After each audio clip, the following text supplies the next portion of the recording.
Let's get started on Chapter 1, Introduction to Computer Networks. In this chapter, we will do an overview of computer components. We will look at the fundamentals of network communication. We will look at networking terms and at network models. Let's start out on page 2 with an overview of computer concepts. And in this section, we are going to do a review of the components of a personal computer. And you might ask, if this is a networking class, why are we studying the components of a personal computer? The reason we're doing that is because a local area network is composed primarily of interconnected personal computers. So to understand local area networks, it's important to understand the components of a personal computer. PC hardware can be divided into 4 categories: input hardware, processing hardware, storage hardware, and output hardware. Here is the example. The user types in the data, such as 2 plus 2, into the keyboard. That is the input hardware. He presses the enter key and it goes to the processing hardware, to the CPU, where processing occurs. And in this case, processing is simply addition, 2 plus 2. After the processing occurs, then the data, then the result, 4, can be output to an output hardware such as the monitor, or it can be output to the printer, or it can be stored to the hard disk for future reference.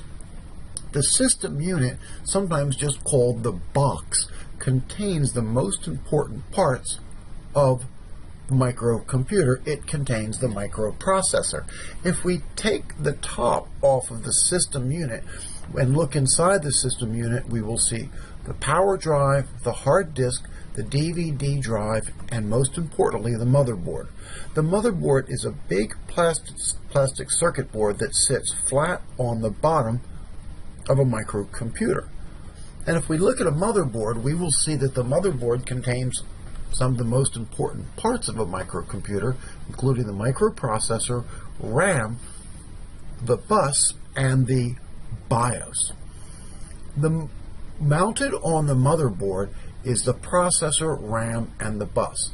The processor is the microprocessor chip, and that's really the only part of the computer that can add 2 plus 2. It's the only part of the computer that really does the processing. RAM, random access memory, is where data is held while it is being worked on. And the bus is the little wires printed on the motherboard that connects the microprocessor to RAM to the slots, which the network interface cards plug into. After data has been processed, we can save it to a storage device. Storage devices include hard disks, DVDs, and USB drives. Now let's discuss what's meant by a controller card. A controller card is also known as an expansion card, or an adapter card, or an I/O card. And there are several types of controller cards.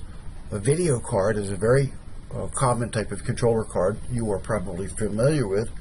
Another type of controller card is a sound card, and another type of controller card is a network interface card, which we will be using a great deal through this class. A controller card is a circuit board about the size of your hand, and it plugs into a slot in the motherboard. Now let's discuss the BIOS chip.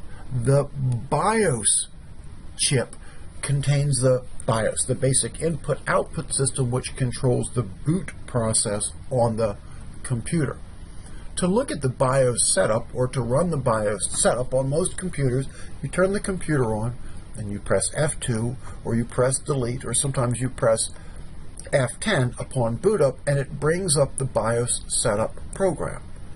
And when you run the BIOS setup program, you can configure the BIOS settings, such as the time and the date and the boot order.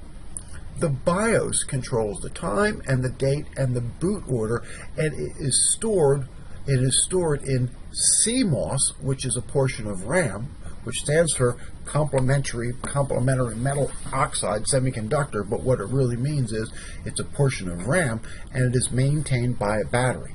So if your computer is continually losing the time and the date, it could be you have a bad battery on the motherboard. So the components of a personal computer include input, processing, output, and storage hardware. Input, processing, output, and storage hardware. The system unit contains the motherboard, which contains the microprocessor and the RAM.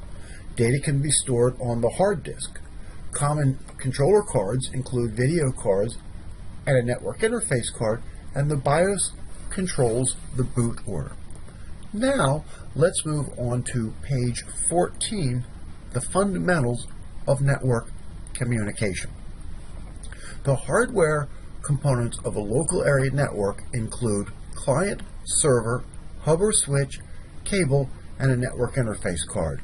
The client is not the customer, but the client is the workstation where the user stands. The server is a centralized computer that everybody can save data to.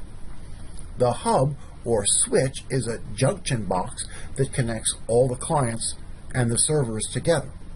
The cable connects the clients to the switch and the server to the switch, and the network interface card. And the network interface card is the circuit board inside the workstation which the cable plugs into. A network interface card is a circuit board which is about the size of your hand, and it plugs into a slot on the motherboard.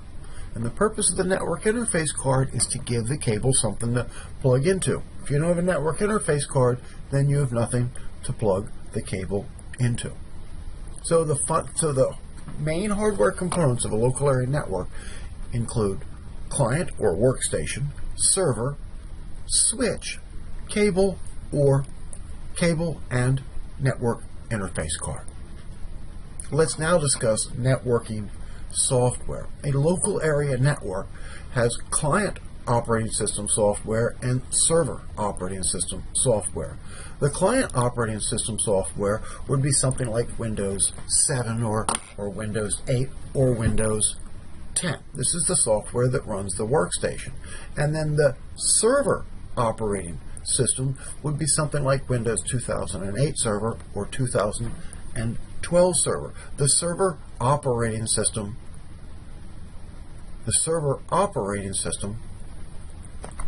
controls